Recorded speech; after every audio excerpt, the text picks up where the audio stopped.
Arizona. I know you're Oh, probably like, what the hell? I would literally like, I'll still go. Um, Even if I can't find a plane ticket or something, I will drive there you because drive there? I'm gonna go to to Tommy Mello's shop. You know what I Nice. mean? Yeah, you're slacking, man. I got my I ticket a while know. back. I don't know. It's dude. I went to look at it the other day. Like I was gonna do it. I logged on. I looked, and first of all, the plane ticket wasn't cheap like I thought because it's just Arizona. Sometimes you can get the tickets with Allegiant Air for like Okay. $50. But I guess they're so cheap that like they're all blacked out. Like the whole month of February, you can't get a ticket to Arizona. So Wow. I'll have to go to the Delta Center in Salt Lake, whatever. But anyway, here we go, guys.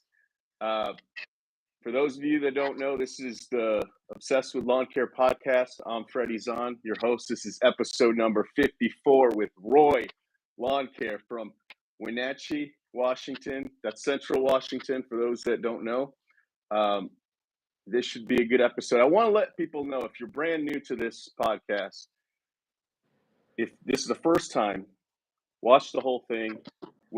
What a lot of people tell me they get a lot of value out of this podcast is they just put headphones on while they're working, they listen, and just kind of go about their day. So that's the value that you could get being a new listener. I will also say 64% of people that watch this video or watch these videos don't subscribe. Help me out, do that, so you can hear all the podcasts while you're working, while you're driving. You can get a lot of information from here. Today we've got Roy, a fellow dude that's making tons of money with this business. Not necessarily saying they're going into our pockets, but at least we're getting money coming in so we can buy things, pay people, do a lot of cool things that we've started out wanting to do with this business. So what's up, Roy? How you doing? I'm doing good, man. Thanks for having me on here. I appreciate you. Yeah, no It's problem. So it's always good to see you. so the first time I met you actually was at Landscape Summit in 2021, I think. Yeah. Maybe 20. No, 21 or 20. 21. One of those 2 years, yeah. I think it Yeah. was one. So I was just we were at the Landscape Summit. Mike Andes was doing Q&As at the time, and you asked the question, and you had your whole team at the table, right? And I was just there by myself with nobody from my team, and I was just like, and the question you asked I think it had to do with sprinklers. I'm not sure, but that's what kind of intrigued me, and I was like, oh, cool, like that's a good question, and like. And I looked over and you got your whole team there, and like they're all engaged. Um, and that's when I was like, dude, I gotta meet this guy. And I think at some point, like while he's still doing a Q&A or right after, I went up, I approached you, and I introduced myself, told you the services I did, and when you told me, you threw this shirt at me. No, just kidding. No, I told you the services that I do is very similar to you. It's pretty Yeah. rare that I meet somebody that does all the services that I do too. Plus, you do a little bit more, I think. Um, so that was really cool. Why don't you tell everybody like what services you do, and yeah, a little bit about your business. Yeah, definitely. So, yeah, just going back to what you were saying right now, it's pretty cool. I remember that day. I sure remember you came up to like a groupie. Just kidding. It was good, man. No, it was funny though because just going back to that, it was January something. I can't remember when that summit happened. And prior to that summit, I had just watched one of your YouTube videos about salting parking lots or something. I think that's the approach that I used to come to you that day. Hey You man, came to me? I thought I came yeah, to you. I, I remember coming to you. I remember coming to Okay, you. I'll stick with that story then. And I was like, I just watched one of your salting parking lot videos that you were salting and you were explaining this and that, and you were looking at me like, dude, that video was like a while back. You're crazy, man. You're barely watching me. I was like, what the heck? Nah, but it was cool, man. Like, yeah, I remember having a couple guys on my team there. It was a pretty cool experience, and that was the first time I met you. So ever since then, man, we've been some good friends. So I appreciate it. Thank you. Yeah. Yeah, dude, Yeah. it's amazing. You're one of those lawn care brothers that like I actually want to keep like, I don't want you to forget that I appreciate you, you know? So like, I don't know, we do a quick text here and there, just to kind of let you know I'm busy, but hey, I appreciate you. Let's talk. Hey, Absolutely, I'm man. busy. You know what I mean? Yeah, same Um, here. Same here. yeah. But yeah, just going back, like I said, I've been in business for 17 years now. Here in Wenatchee, we do Wenatchee area, Quincy, Ephrata, and Leavenworth area. Leavenworth is more of a kind of tourist area because it's a barbarian village where a lot of tourists from Seattle and actually all over the world come, and it's the most Christmas theme city in the. I guess they called it in the world or something like at one point. I can't Wow. remember. So it's pretty tourist there. So it's nice. Um, our services pretty much our bread and butter is maintenance, man. We don't really do hardscaping like I've told you in the past. You know, that was taking too much of my time, and I just decided just to stick with complete landscape maintenance. Anything from mowing, trimming, edging, blowing, fertilizing. Uh, we do enhancements for some of our regular customers. We don't really offer those to any new one-time customers. We keep so busy with the maintenance that we just don't need it, you know. Yeah. And then in winter, same thing as you. You know, the only difference is we during winter we don't do any residential at all. All we stick to is commercial, and we offer four services for them. And usually, pretty much all of our accounts take excuse me take on four services, which is parking lot snow plowing, parking lot de-icing, sidewalk snow removal, and sidewalk de-icing. Obviously, we offer like snow removal haul away when we get dumped on, which is not happening this year, which is crazy. But we haul away snow from parking lots when they're full. But that's kind of the services we do, man. Okay. What with that? What do you call enhancements? Like what? I mean, you said enhancements, but what does that entail? So we call them enhancements, but they're like if a customer calls and says hey, I want bark mulch put on my beds. I want this bed that's bark redone and with now landscape rock or river rock. River, believe it or not, in our area, river rock is still popular, which is like 10 years ago. River rock is we have the Columbia River passes right through Wenatchee, which is that's what divides East Wenatchee and Wenatchee. Mhm. And there's a pit over there where I mean not a pit, but whatever it's called, where they get out of the river. They get so Yeah. much river rock. It's still way popular out here. So people change their beds into river rock here and there. So stuff Okay. like that. We'll do plantings, planting trees, shrubs, stuff but just like I said, just for our regular customers. We don't if you're on a regular, which when we say regular, it's either you are a customer for fertilization or complete landscape maintenance, especially our commercial accounts. Um, if we're doing your mowing, you're a regular customer. They just We just found out that there's no point of advertising out more, or trying to outsource it more because we have a good database of customers that they keep us busy, and Hmm. we don't need it. Right on. Now the snow. You said that you do you know commercial and you do snow removal. So I know we've talked over the years, and sometimes your revenue is like way higher than mine, or sometimes we're really close.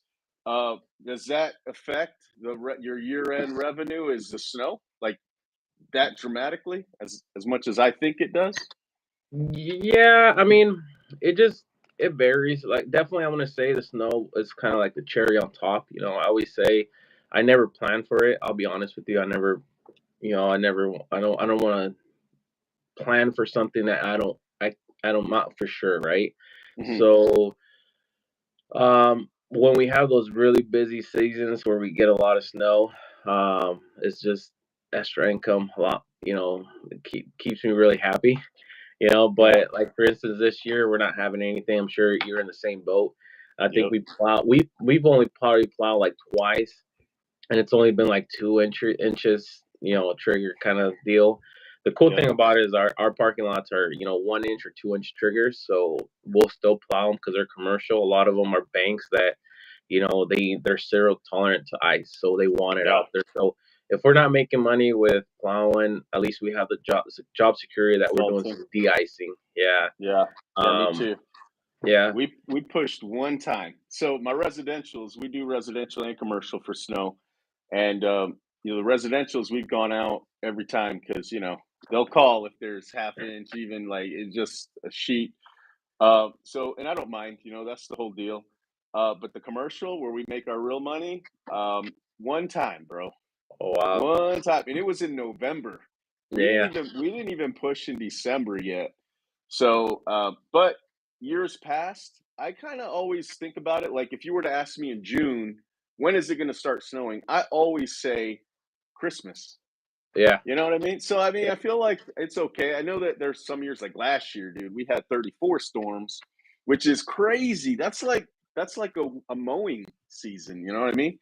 So 34 storms, and so this year we kind of me and a bunch everybody in the company thought it was going to be crazy again, and it hasn't. So I like the attitude of don't plan for it, budget ahead of time throughout the whole season, assuming it's not going to snow. You know what I mean? Or at least half the times that a normal year is. Um, but then be happy when you're plowing like crazy. You know what I Yeah, mean? So definitely. Yeah. Well, what so helps us pretty is, and I'll share this a little bit with you. What helps us is that we have a lot of maintenance agreements that we have prorated into 12 equal monthly payments for our customers. yes, Yeah, and that's worked wonders for us. The slow season where we're not revenuing any money, bringing money in, that's bringing it in no matter what automatically, yes. and that helps with paying the bills, paying our guys, and so that's what I'm saying. I planned ahead, I guess you could say, in a long time ago to for this to happen. But it's a process, man. But it's really worth it. Those Yeah, 12. so we kind of have been thinking about doing commercial here and there, and I've always been happy with my residentials. Like those just keep us busy. We're known in this area for residential. Like if I were to compare my company with all the other big ones that you kind of see, driving around all day, they all do commercial. I do residential, and it works for me. But the winter time, which is like 3 to 4 months, and last year it was 5 months of gray, cold, no money weather. Um, Something came up at one of our quarterly meetings with the management, and we were like, so I don't know if it was me or somebody, but we're like, if we were to do the commercial, it'd be for the monthly checks that come in, and then we would keep that monthly check 12 months rolling in December or in the wintertime, and that's when it was like, duh, that's why we should do it. So right now I'm quoting I don't want to say the name just because we're in the middle of quoting process and somebody in my Yeah, area might jump in there or whatever. But 20 properties, and that's my mindset.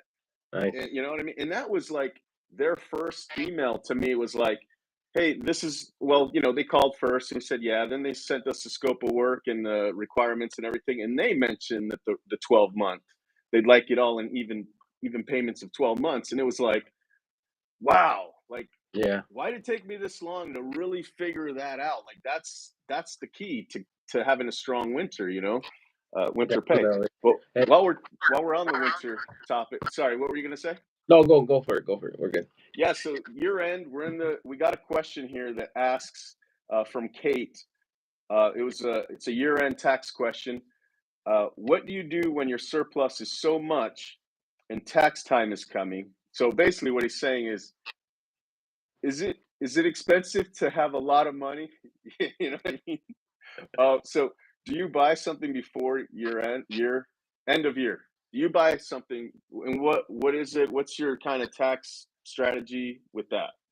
Yeah, definitely. Well, I'll be honest with you. This year, it kind of, I don't want to say snuck up on me, but it kind of did. I was so concentrated on doing other things as far as, um, I guess, working on the business, putting leadership in place, doing.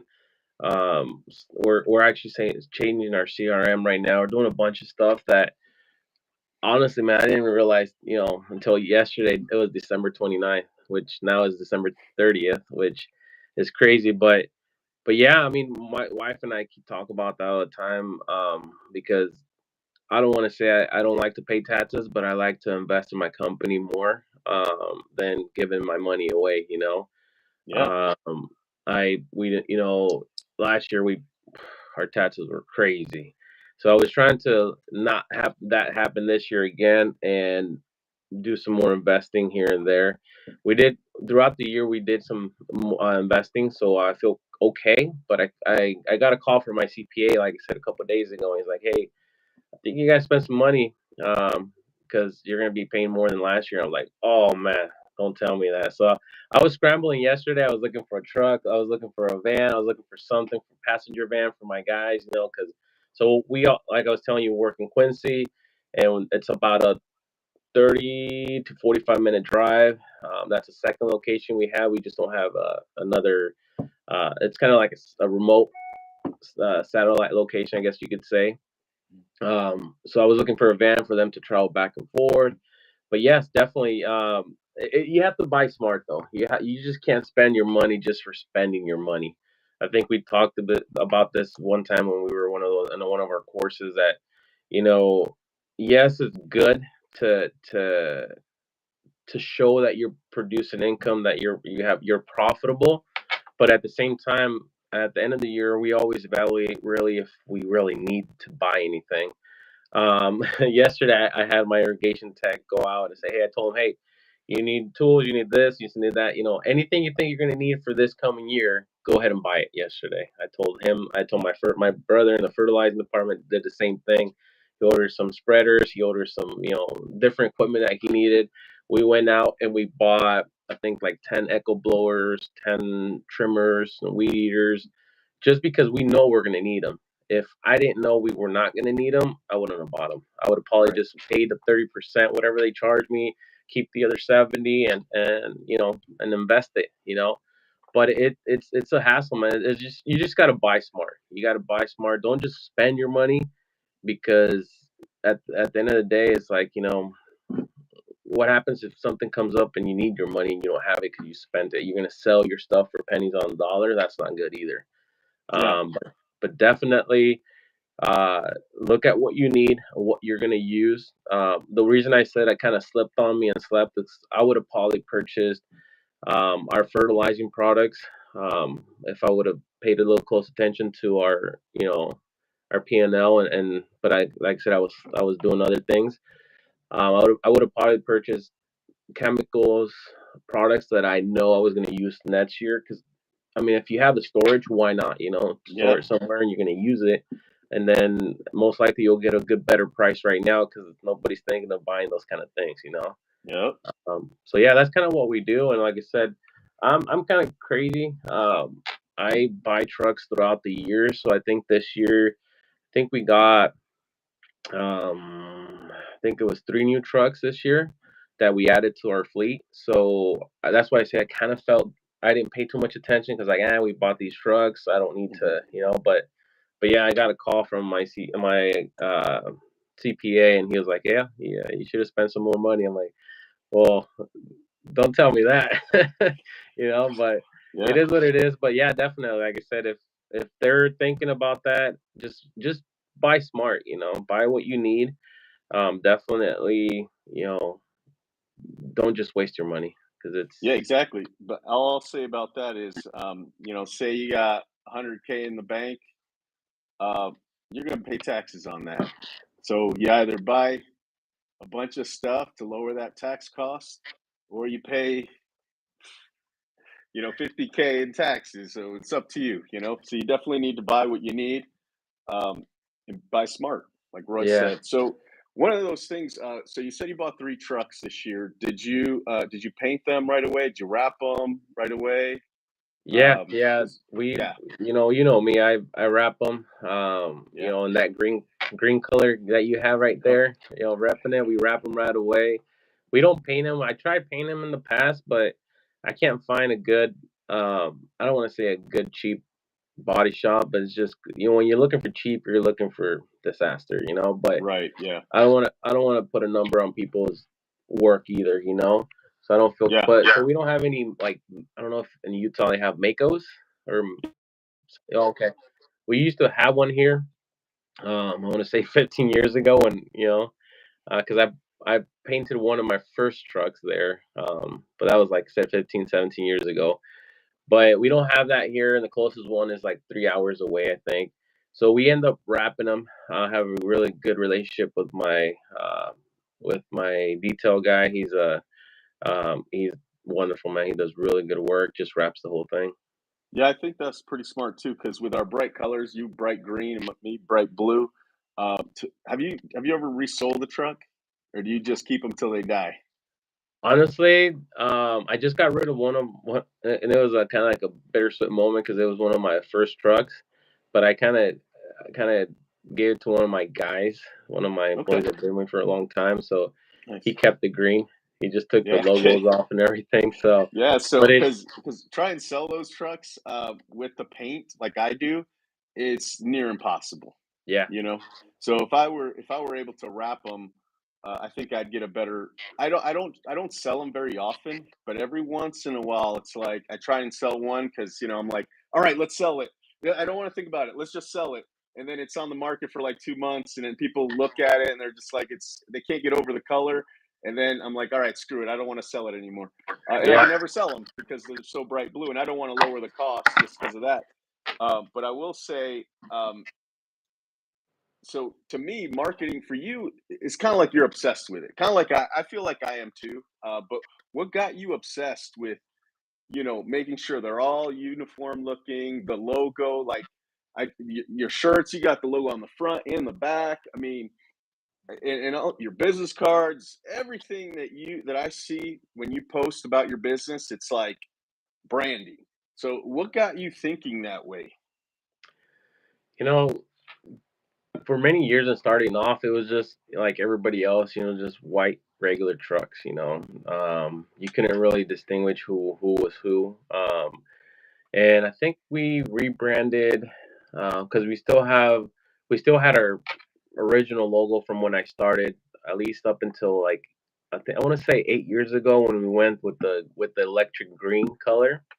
And one day I was just sitting down, man, and I can't remember what I was watching or listening to, and I told my wife, I want to make a change. I want to make a change. I feel like, everybody's out there that because we have like in your area, there's so many other fellow landscapers, in our valley. And I was like, I want to stand out. There has to be something different, not our work is definitely different because we take pride a lot in our quality of work.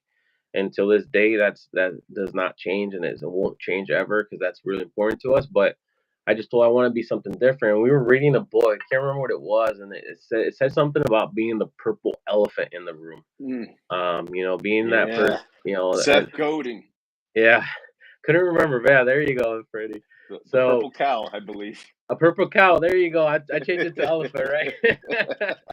So I I couldn't read remember that what it. too.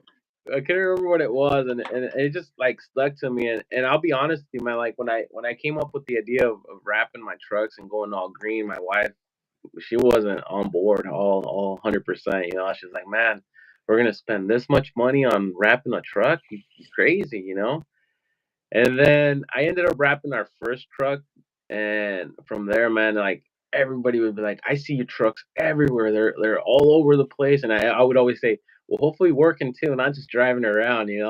So people would laugh, and it was good. And after that, she was like, "Wow, you were right. That definitely made an impact." And we just started wrapping them one after the other. Like I said, this was like 8 years ago, and it just hasn't changed, man. It's like it's been evolved here and there because at first I just had wrapped half of the wrap because I was kind of trying to not be cheap, but it was expensive, man. It was Yeah, yeah. like doing half wrap was like $1,500 or something like that, and at that time I was like, man, that's a lot of money. And then as we progress. I just end up wrapping them. They're just all green. It's completely all green. And then with black leg, just kind of like the shirt that you have. Yeah, But you're able to see them. I mean, yeah, way from way far away, so they know we're coming. totally. You know. Yeah. So I will say that wrapping, in my opinion, probably the better way to go. But I will say, uh, I've you try and lower costs, right? So I went with paint shop. So I went with Mako for a while. They actually it got handed down to the son, and the son rebranded and just went collision, kind of collision repair and painting only for collision insurance stuff. But so I got to know them pretty good because I've been going there for years, at the same place, even when it changed company names and stuff. And I was like, trying to lower costs. I'm like, look, dude, what's the lowest? Like, I don't even care if you sand it, just paint the damn thing.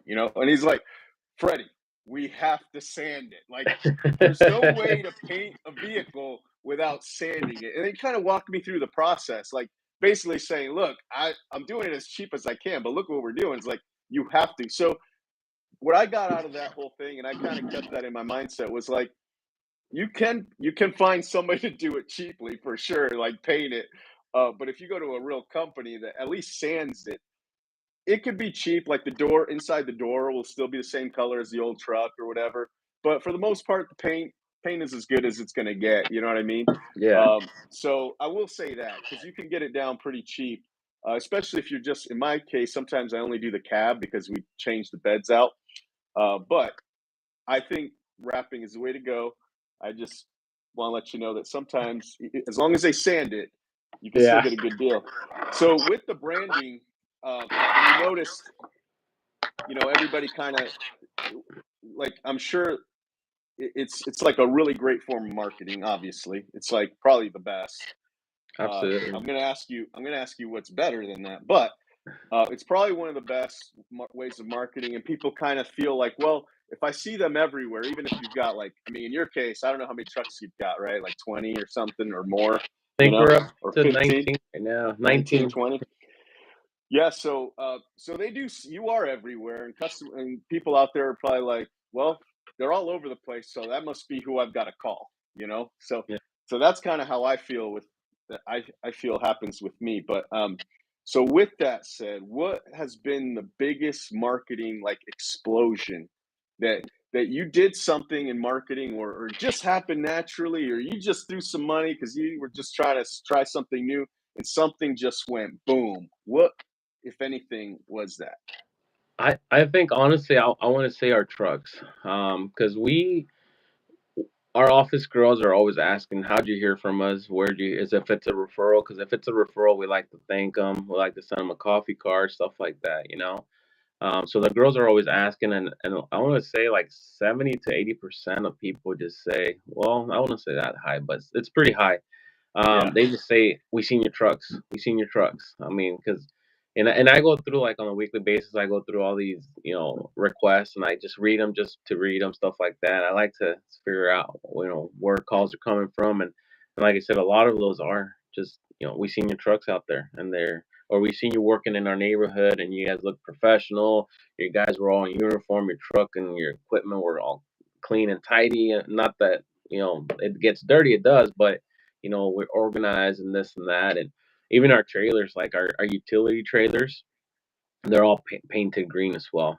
Those we paint in house. So I can't remember what YouTuber I saw one that said as long as it's 20, I think it was 20 or whatever feet away, it looked good. That's all that mattered. Yeah. So that's how we do it. We if we're able to spray them, we spray them. If we have to brush them, we brush them. But they're all green, and they pop out. They pop out. So And you feel like your office is pretty good at asking how they heard about you?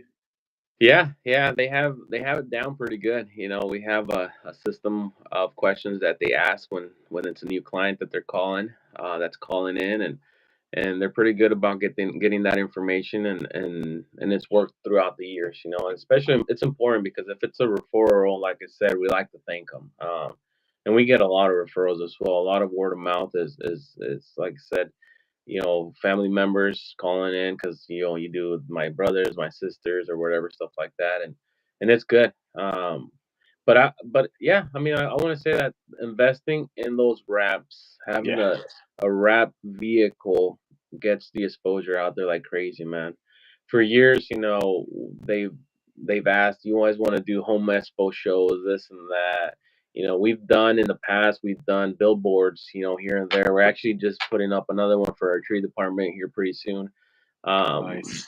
January 1st, yeah, we're putting another billboard, and I mean, you get that, but it's just that's more like exposure, right? Like people drive by there, they just see your name. They may not need you now, but it's just you're always there on in their minds, in the back of the head, right? When they need that work, oh, I remember seeing Roy's, for tree work or for maintenance, whatever, and then that's what they call. Um, but I think if I want to say, to be fair with everybody, I want to say that track truck wrapping and branding your equipment, your trucks, has given me my return on investment a lot more than anything else. Oh Um, yeah, definitely. that's I want to. That's probably the best for me. Okay. So with your tree division that you mentioned, that's your newest service, right? I forgot What to got mention you that to earlier. Yeah. like go? So a couple things. Do you see yourself doing another service or taking one away? Um, let's start with that. No, I don't. I don't see us taking any other services, and I really don't want to add any more services. I think we're good at the moment. I think we are.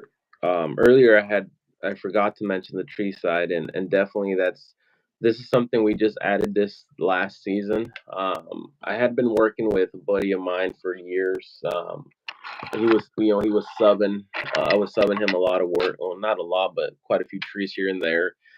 And he was doing his own thing, but then he decided to join our team, and we're working together. So the tree department's a little bit separate from our maintenance, but it's still a run under Roy's and still works together good. And it's working good. It's a whole different animal. I mean, it's I for like I said, for Roy's, I never really, for the maintenance side, I don't really do much advertising about our trucks. For the trees, it's more of a, you come and do it today, and then you're gone tomorrow, and you got to look for One and more. done. Yeah, so you have to get out there, have more exposure, have more. So I think being under the Roy's umbrella is helping because people know us. And like they say, if they know you, like you, and trust you, they're gonna give you work. So a lot of our regulars have given us a lot of work, and but we're shooting to get those more out there, because there's a lot of tree work. Um, So do you use the same software for the tree division we do, that you do for your maintenance? Okay. yeah, And yeah, that we works do. good for you? Yes, it works fine. Right now, like I told you earlier, we're actually changing CRMs. We're Hmm. up, because the software we were using wasn't bad. I don't want to say it was bad. They kept telling me don't use it because that's only for companies, under 250K, whatever. We made it work for years. We made it work, and it's worked good for us. It's just now that I saw the other softwares, and I think the one that you use as well, I was looking into it, and I see those automations that I'm missing out on, or that we're actually doing them, but we're doing them on like separate and Hmm. manually, right? Which is Hmm. crazy because I didn't know, I'm not looking into those systems. I didn't know we could actually just automate them, which is Yeah. awesome. Yeah. So we're gonna try that new software, and hopefully that changes and alleviates a lot of our stress, I guess I should say, and make it work better. But we'll So be using the same software. It's under the same company, same everything for the tree side. It's just a different animal. so is there a service or something that you do, whether it's a I don't know, I want to say like an operational thing that you do, a system or a service or a policy that you might have your peers saying, "Hey, you probably shouldn't do that," but you're just like, you know what, you don't know any different. Like you don't know what I know, or you're just so stubborn that you won't change it. Is there something like that that you do? It's not stubbornness to me, but definitely there is a service, and it's probably the tree service, you know, because it's a different animal. But I feel like, so Martin is my tree guy, and Martin is, man, that guy has so much energy, dude. It's crazy. Like, sometimes for time we're working on an estimate, we're working on something. He's talking, I'm like, dude, calm down. This is so much energy. So to me, it's not being stubborn, keeping it. To me, it's like I know what him and I can build as far as the tree work, because him and I are the same. But I take a step back. I like to take a step back to take two forward. And he's like a go getter. He's always going, going, going. So what we're trying to build with our maintenance side. So this year, you and I both go to masterminds groups and with Simple Growth, and So we've learned a lot of new things and to implement in our business. I'm having actually some one-on-one coaching calls, stuff like that, and they're kind of trying to make me to change a couple things of the way we do run business, right? And right now, like I've told you in the past, my biggest thing has been putting leadership in place and holding people accountable to what they need to be doing, and it's getting better. It's getting better. So now we actually separate our departments. So we have uh, fertilizing and spray manager, an irrigation manager. We have a tree manager, and we have a landscape maintenance manager. So I feel really confident that working with those four, we're going to be able to, not have to worry. Oh, is there any weakest link, or let's get rid of this service? Because now they're in charge of making sure that it's profitable, is being run correctly, and I'm just overseeing things. Now, Uh, are those overhead employees, or do they also make money out in the field? so they make money on the field as well. So Nice. this year we're gonna try something different. This I told my guys that this year, because they just love what they do. And I don't blame them. Like myself, like I would rather honestly be out in the field doing something, because being in the office is, I don't know about you, but it's the worst, man, for me. Like there's days where you feel like you don't accomplish anything, even though you did, a ton of things. But there's days like those, and that you miss it because naturally you just want to be out there. So what I told my guys is, I don't want them feeling that way. I want them to feeling accomplished. I want them feeling that, like, they, at the end of the week, they go, wow, look what we did. So I told my guys, all my managers, I said, hey, it's up to you. Um, it depends how much you want to grow it, your department as well. But this year, let's try it this way. Let's try, okay, Monday is office work estimates, getting things ready for the week, whatever. Tuesday, Wednesday, Thursday, you can be out in the field, plan your week correctly, plan your guys' week correctly, and you can be out in the field. Friday, you're back in the office, back in the shop, finalizing the week, making sure invoices, everything, notes, everything is ready for our office girls. So that's the plan. That's the plan for them to be out, like I said, Monday, Friday, office shop work, and then middle of the week, they can go out in the field and See, produce. that's why I love hearing your strategy and the way you do your thinking, man. It's like I'm all. If you would ask me 2 years ago, I said, "Yep, we're gonna have foremans, and nope, they're not gonna be out in the field." Like it's all or nothing. With you, you do some. You know what? They need to make some money. So, but I'll ask them what they think. But for Monday and Friday, I'm okay with them being in the office. I love that because that just shows that your knowledge of what you need. You know what I mean? It's like that overhead can kill you. You know Oh what I yeah, mean? You got five. I think you said four, but you didn't mention the tree manager because he's another dude. yeah. Like who's supervising things. If you were just take all those guys out in the field, now you've got maybe $10,000 worth of payroll every week that they're not bringing in money. You know what I mean? It's like, dang. So that was one of the things I learned. That's all I'll say. That's why I love hearing your stories too. But not stories, but your advice. So, real quick, so you mentioned, you do you get some mentorship. We go through the mastermind group. How important is that for you? When did you start doing that? Yeah, that's my question. Yeah, yeah, definitely. So, um, I'll be honest with you. I think we're going almost to a year. I think last year when we were at Mike Andy's event, I don't know if you remember, but I got chosen to go up there in front of like 350 people Yeah, with Ballard. with Corey Ballard, which was pretty cool. But it caught me Yeah. by surprise. I wasn't ready for that, but it was nice. I was just trying to focus on him. I was like, don't look at everybody else because I'm not used to that. But it was cool. So, anyways, when I was up there, I remember this, and I was like, hey, I was asking him a question, and I said, hey, man, sometimes I just wish that, there's somebody out there I could reach out to, as far as like not going directly to him, but like going, trying to find a business coach, stuff like that.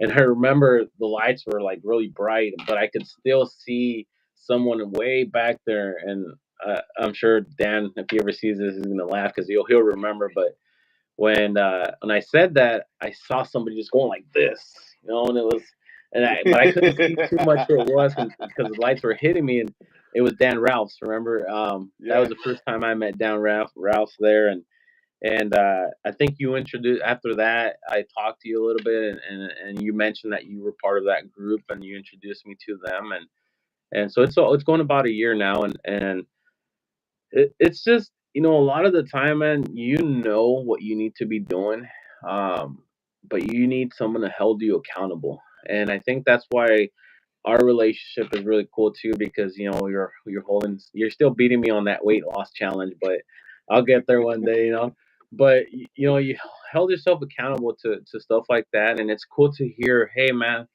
you know, he, he's going through the same thing I'm going through because we all go through the same thing. It's just how you deal with it. And, Yeah. and this business, people think it's easy. People think it's just mowing lawns. It's not, man. It's a lot more than that. Sometimes you want to just quit. I'll be honest with Yeah. you, and, Yeah. and and the reason I got into the coaching and I invested into extra more stuff was because um I got to the point where it was just really, I don't want to say stressful, but well, it was stressful because this is a stressful job. But got to a point where I said, "Hey, I got to make some changes in my business, or I'm gonna go crazy, or I'm gonna have to sell. I'm gonna have to do something." I don't want to sell because I've never been the type of person to quit on people, and I feel like I have a big responsibility with my team and their families. So I'm like, I gotta make a change. I gotta make a change. I'm gonna invest in this. I've never invested, and a lot of the stuff like I said, a lot of stuff that they teach us, and a lot of stuff I kind of already knew throughout reading throughout the years through the business of life, I guess you should say. Boy, you don't implement it until you start seeing others that have the same issue or others that went through the same thing. And now look at them, they made those changes and it's worked for them. So it gives you hope, you know? So to me, it's really important. To me, it's worth the money, it's worth the investment. And I'd rather invest in myself than give it back to our government, anyways, because here in Washington, we pay taxes for everything. It's crazy. I'm I sure. think Yeah. one of the worst states for that. But so, Yeah, it's like another country, that state to me. Coming yeah, from Utah and Florida, like there's just no rules, pretty much. And then you go to I went to Washington in 2020 or 21 for the first time, and like there were people at the grocery store that didn't even work there. They were like, "Hey sir, where's your mask?" I'm like, it "What the hell? was Who crazy, the dude. hell are Yeah. you?" You know what I mean? I couldn't go to a restaurant unless I had my vaccination card, and I don't even think I had one at that time. So Yeah. it was pretty crazy, and that's when I realized. And then also talking with some lawn guys out there, some of the customers come out and get mad because you don't have an electric air leaf blower. Does Oh, that has that that ever happened to you? not yet, not in Okay, Washington, but so okay, so Washington, Oregon, and California are pretty similar. Um, yeah, they're the worst states for taxes. They're worst states for a lot of things. COVID was horrible here as well. Um, but California, I think the restrictions like they have to have electric blowers now. They're wanting to pass that here. Here in our town in Wenatchee, they said that by 2030, in city limits, there's supposed to only be electric cars now. So we'll see how my diesels do, by that time, But so it's crazy, but we haven't got to that point yet, luckily. okay, good.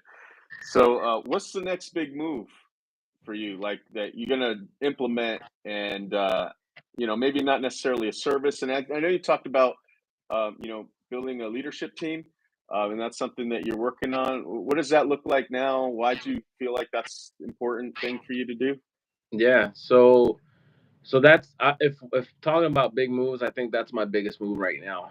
Making sure that each department is taken care of, and that customers' accounts, especially those commercial accounts, are not just reaching out to me, but reaching out to the corresponding manager in place, right? Making sure that I'm building a good, successful leadership team that holds it down really well, so we can keep growing and keep building those. I think we were at what was it, Sardone? What was her name? Debbie Debbie Sardone. Sardone. Yeah, where she said like, don't create those mini me's. But I'm not trying to create mini me's because everybody does things differently. But I want them to see, hey, this is what I would have done. now you deal with it. How are you gonna, as long as the result at the end of the day is the same, I'm happy with Yeah. that. Building a system, and they can kind of uh, personalize it, their way, use their personality or whatever character to run your system, but just following the steps needs to be Yeah. And I'll be honest with you, Freddie, it hasn't come easy because I am one of those type of persons that I'm not a control freak, but in a way I am, because I like things done right. I've seen people in the past, like Marty Grunder says, everything has its place, everything should be in its place, and I'm kind of similar to that. I like, if you grab something, put it back in its place, because that way you know where it's at when you come get it again. So stuff Yeah. like that, and as you're growing, it gets hard because 25 other people don't think the way you think, and so I want my at least my leaders to get that so they can pass it on to their team members now, and then eventually one day everybody will kind of get it. So So that's what I'm working not counting your working foremans or working managers that are out in the field some days and managing, not counting those, how many non man hour rate employees do you have? So if I mean, I'm understand maybe, correctly, you're talking about like office girls, office. yeah. Yeah. Okay. Yeah, well, So I have an estimator who doesn't actually bring money in by working out in the field, but she does estimates, but she doesn't bring in any money in. So I call her labor overhead. yeah. So basically, um, we have three girls in the office, including my wife, myself. I guess that's four, and then right now during winter, you could say everybody because it's not snowing, so we're just doing office work. Guys are training. Guys are, getting certified. I got my irrigation guys, doing the hunter and rainbird certifications. I got, my pesticide guys. They're studying to do tests. So right now with anything, everybody. But in the summertime, when we're producing, I just want to say about I want to say 4 to 5 at the most. Okay. Because like I said, at one point or another, um, yeah, we could say 5 with the estimator because at one point or the other, the managers are producing money. Because like I said, that's especially this year, that's the goal, right? Last year, my brother was the fertilizing still, and he was out there every day. You know, we were doing the sales for him, but he was out there every day. So this year, he's gonna do. That's what I said. Monday, Friday, that's for sales, for estimate stuff like that, and then produce because that's what he wants to do. I feel like if I take that away from them, even Manny, like irrigation guy, like he wants to work. He wants to be out doing physical work. So there'll probably be a day when they do stop doing that, but Hmm. I feel like we'll be prepared for that, and profits will even be higher because and maybe we won't. Maybe we'll implement that to the point where maybe the new managers, they want to do the same thing. So, Hmm. I want to So, say probably 5 at the most. okay, cool. So at what point would you recommend somebody, a lot of our listeners, they are probably 500,000, between 250,000 to 800,000 is probably the majority of the listeners that listen to this podcast. Okay. When would you suggest that they start building kind of like I want to say a leadership team. I don't mean like, you know, you're never there as the business owner. I know there's some people that's what they want to do. And, you can never tell them anything. They're going to do that from day one anyway, but which is fine. That's the beauty of having your own business. You could do whatever you want, but like having a leadership team where you can say, you know what, this person's going to go do estimates, and they're going to follow up with the customer, and they're going to respond to the customer emails on their own as if that's now their customer. um, when would you recommend doing that? Well, I mean, to start off with your first question, building that leadership team, I want to say since day one, since you have your first employees, two employees, whatever, you want to start that because the hardest thing is going back when you have 10 employees and trying to build that because they're used to. I had one of our crew leads in the maintenance side that was really hard headed. Didn't quite understand the changes we were making, why we were making them, even though he was being explained to, talked to, stuff like that. But his thing was, man, but I worked side by side with Roy on the field, and we used to not do things like that.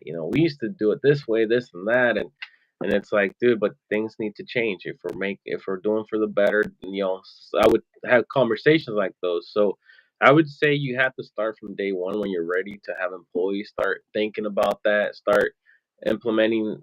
Like I said, building systems is easy when you have one or two people.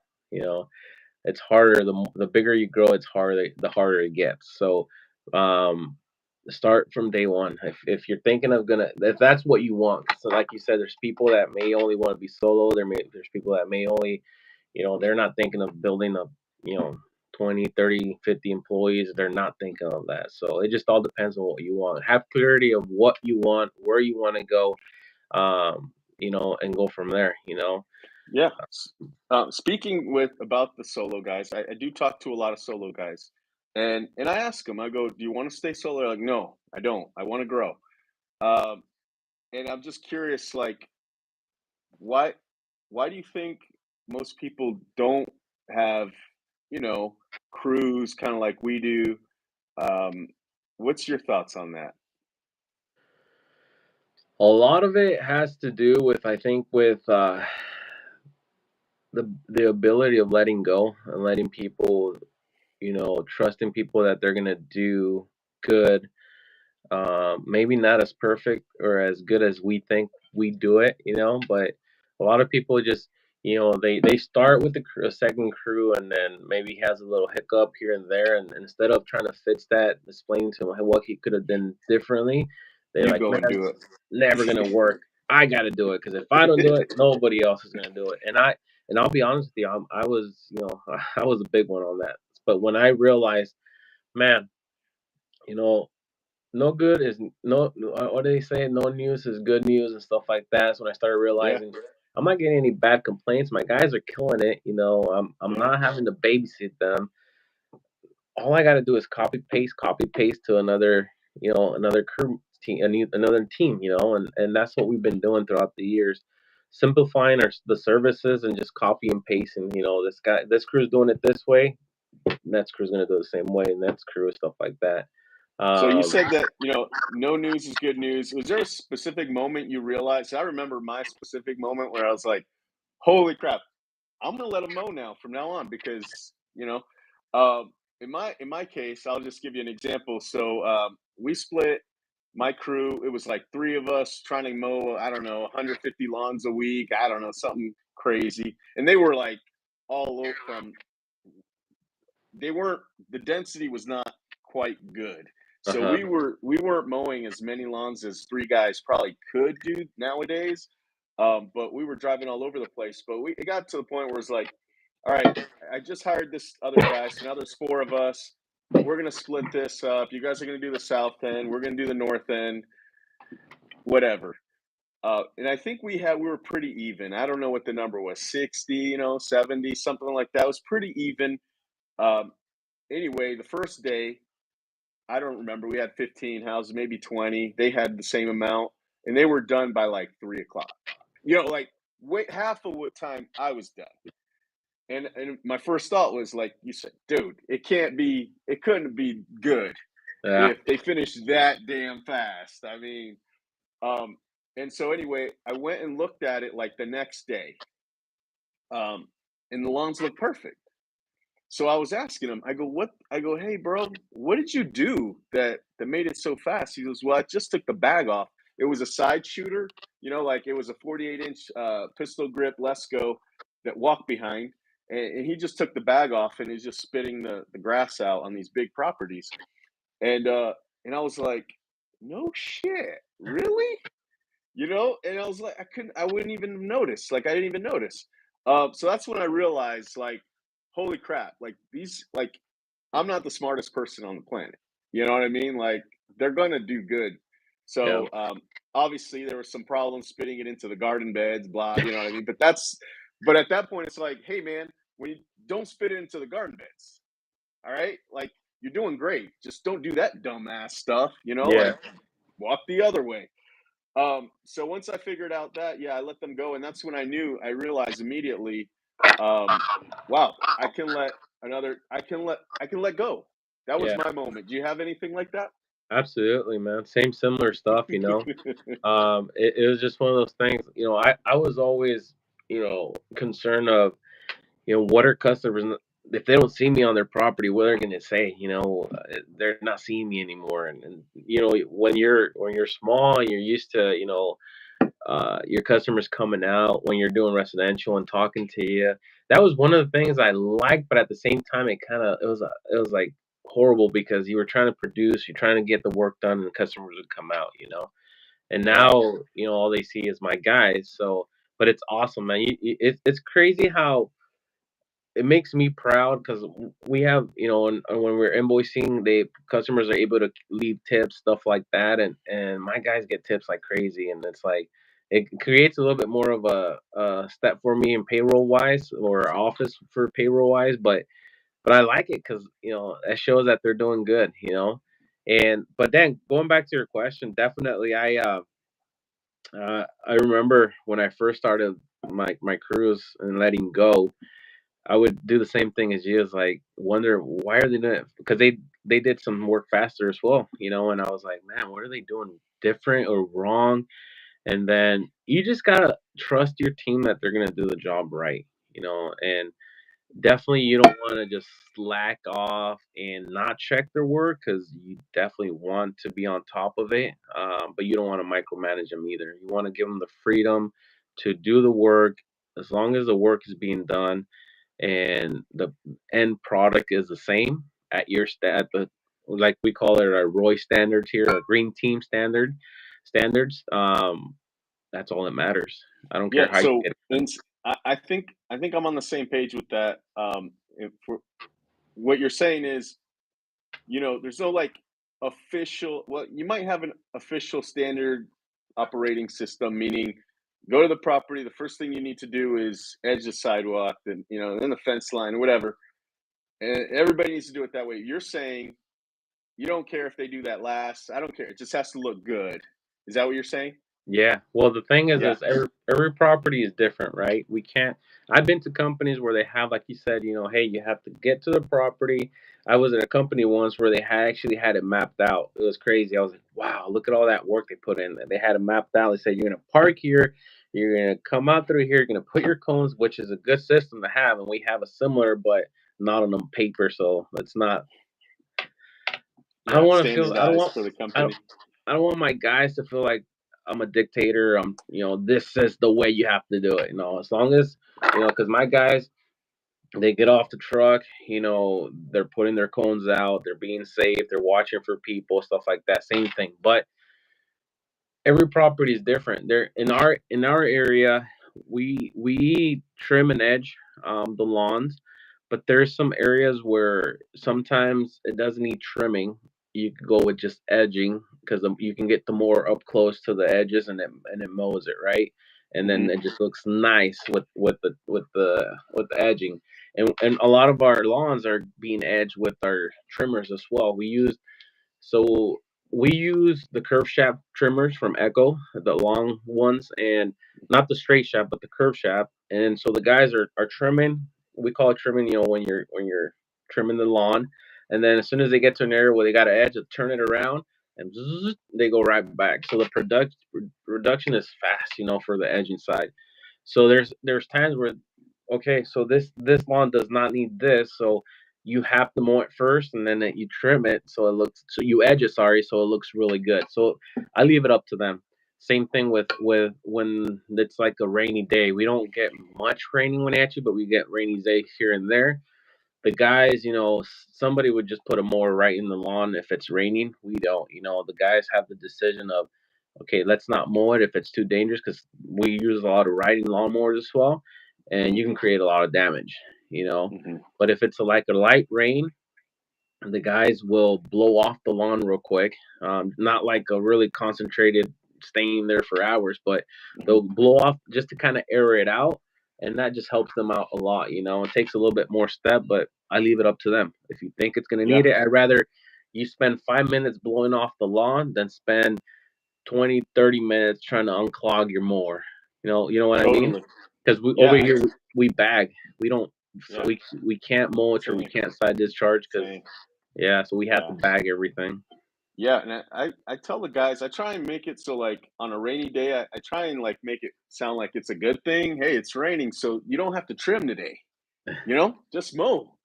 There you Um, go. and customers will call, and nobody, trust me, nobody's ever called and say, hey, they didn't trim today on a rainy day. And if they did, what I tell my guys to do if the customers come out and say something, it's don't. It's because I'll stay in your house.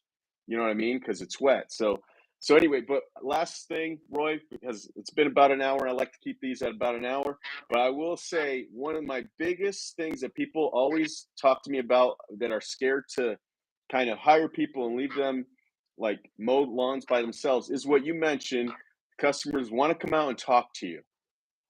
What, if any, has the consequence be that you're not out there anymore and the customers can't talk to you? What effect has that had on your business when you've got your employees out there doing it and not you? With that in mind, that the customers don't come out and talk to you anymore, because that's the biggest fear I think that people have, and they want to stay solo because they're scared of that. I just think it's about the culture that you build with your guys. Um, I tell my guys, one of our core values is pride and being representing the green team in or out of uniform. And my guys know that, our customer base, our customer, especially the residential ones, and don't get me wrong, commercial is really important because there's even more eyes on the properties looking at you. But I tell my guys, hey, you know, our success is based on how well we treat our customers on customer service. Like they say, we're a customer-based service company that happens to do lawn care. I don't know. I know you and I have heard this many times from other, in other of our courses, but that's what we tell our guys. You have to be respectful with customers, and I'll tell you, it's sometimes hard because there's some of the guys that on the cruise don't speak English. So customers would come out and but they're the crew leader always can communicate. So that's hey, go with the crew leader and they'll talk to them. But going back to your question, man, it's awesome. I'll tell you this, it was scary at the beginning. What are customers gonna think? What are customers they're not going to see me there anymore. They're going to get upset. They were at first people would call the office. Where's Roy at? I want to talk to Roy. This and that. But throughout the years, it's gone easier because I get phone calls in the office or when I'm doing just quality control or checking up on properties for whatever reason. The comments and stuff you get, the feedback you get from clients and customers is awesome when they go, hey, well, they call them employees, but we call them team members. But your employees, they're so respectful. They're always giving you good morning or good afternoon. They wave. We're coming out of our garage and they're looking at, if cars are passing, they're telling us you're good or stuff like that. And those comments is what feeds me, right? It makes me like, damn, we definitely have something good going on. My guys are definitely getting the culture that I'm trying to build, and they're representing me good out there. Not because I tell my guys, even though it has my name, if I would have known how big we're going to get or we were going to get, I would have probably not put Roy's on there. But at the beginning, it was just trying to get a job for myself, support my Yeah, family. But I tell my guys, even though my name's on there, and it's not just Roy, it's Royce. You are part of yeah, Royce. And it's a team. If something happens to one of us, it affects every one of us. Because we are a team, and the culture that we have built throughout the years helps with that. And they understand it, and you just have to I don't want to say keep pounding on them, but it's kind of like you just keep reminding them, hey, you're working for a professional lawn care company who represents you well here. You need to be proud of who you work for. But in order for that to happen, you have to put your part in it as well, because we are a team. If you commit something that is not right, it's going to affect everybody. That's why I don't drink and drive. That's why I don't do things that I'm not supposed to. Because if I make something, it's going to affect my company, right? And it's going to affect my Yeah, team. So my guys have it pretty clear on that, and they understand it, and that's what's helped out and made it easier, I guess I should say. But you just gotta trust your guys. You gotta trust that they're gonna do the work. Because if you don't trust your guys, then why'd you hire them? totally. You Or why know, are you it's keeping them? oh, why are you keeping them? But I will say that I've had employees that were so good on properties with the customers. They would like literally take out their garbage for them. And it's like, I've never done that. You know what I mean? It's like, I was just the guy that they can talk to about billing and, hey, you know what? Be nice to me because I can charge you more if I have to. You know what I mean? So you got a good relationship with the customer that way. But I've had employees that treated the customers way better than I have, to Yeah, the point where it's almost like, dude, don't take the garbage out. You're gonna make the rest of the company look bad, bro. Like nobody else is gonna do that. Like chill out. So that's yeah, one of the things I tell the solo guys that are always scared of like losing that customer because they're not there. I think that you'll be surprised how good your employees are gonna be. I mean, it's pretty rare that you're gonna have if you have an employee that's just so disrespectful and like won't if an old lady came out and said, "Would you please take my garbage out?" and they would say no or something bad, like you really shouldn't have that employee. exactly. But for the most part, people are good and they're gonna help out. And So going anyway, I back think to that, Freddie, go ahead. it definitely, especially the solo companies out there that, or when you start building your team and you start, one or two employees and they start seeing how you interact with customers. Um, a lot of this time, the employees are just, even though you think they're not watching, they are watching. So what I mean by that is the time you let them go and do the lawns, now they feel like, no, naturally they feel like, okay, the boss is not here. If customer comes out, now it's my responsibility to take care of this customer, whether it be with a smile, a hi, or like you said, take out their garbage can, because it all matters. It depends on how you started the company, how you started the services is what they're gonna continue doing when you let them go. That is so true. I mean, like I'm pretty close. I've been in the office for a while, so I work with the office with the general manager, like so close. And when you know we'll get an email like I don't know 6, 8 o'clock, maybe 10.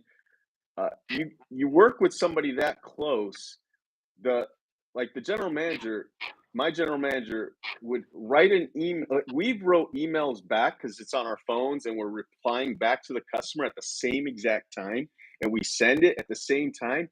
It looks like the same person wrote it, because It's awesome. she knows how I am, and that I never really thought about how that translates out in the field too. It's like, if you're showing people like how to take care of a customer and how to respond, how to act, let them know, knock on the door. I'm here to do some service for you today. And the way that you do it, like people are watching, so that's pretty important to do. If so I guess my new thing that I'm going to say to guys that are scared because of that reason, I'm going to say, so does that mean that you have been a bad example? There you go. And you're scared that they're going to do that same exact thing? So anyway, my headphones died, but I think I can still hear you. Okay. How can people find you, Roy? Do you even want them to find you? Do you have social media that you want people to follow, or any last thing you want to say? I'll leave it to Yeah, you. yeah, definitely. Well, we're on Instagram, Facebook under Roy's Lawn and Snow Roy's Lawn and Snow. We're ramping up our web page right now. We're redoing it. But that's royslawnandsnow.com. TikTok. I do a little videos here and there on TikTok. I tried YouTube once, long time. I still have it, but I don't know. I don't have the passion like you do for that. But Okay. um, Yeah, but if yeah, you want, put it in the chat. If you just because you're here, and if you ever do decide to do YouTube and they can find you really fast there, I would just put your YouTube link right there in the chat. That way, if somebody wanted to, if you did decide to do it, there it is.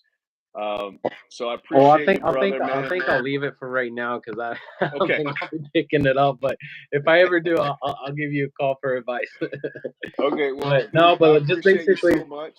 yeah, no, thank you, man. It's always great to see you. I'm looking forward to seeing you in Phoenix for sure. Yeah, In yeah. We February. we meet up every 3 months.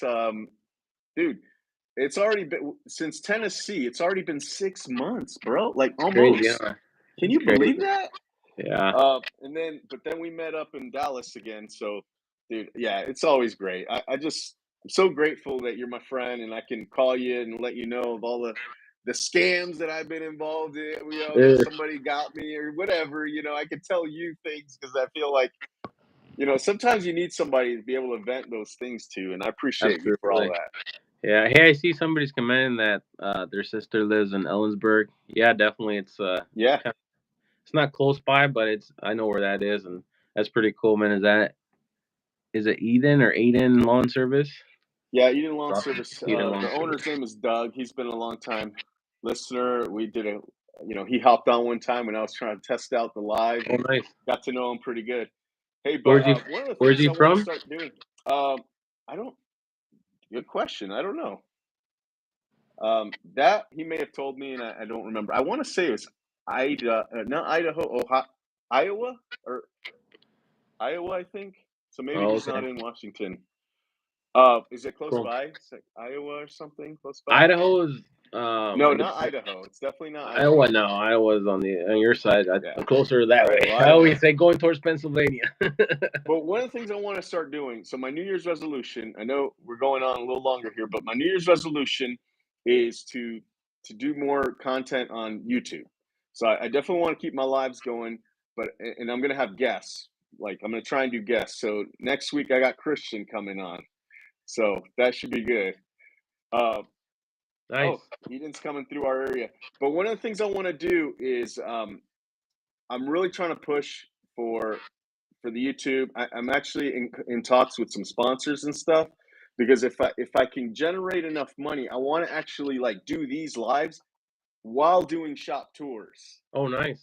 You know what I mean? Yeah, So that'd be that's going to cool. be kind of like an end goal, not really the main goal, but like content. I'm going to do more content. Well, I've said that before, but I actually feel like I, I've done some sponsored work for people on for a company in particular with their Facebook, and because they were paying me, I put out the content every day. I had to do it every day for 4 months, and I did that for 2 years in a row. And so I think that having money come in does you feel the pressure, not because you're making money, it's Yeah. because they're paying you.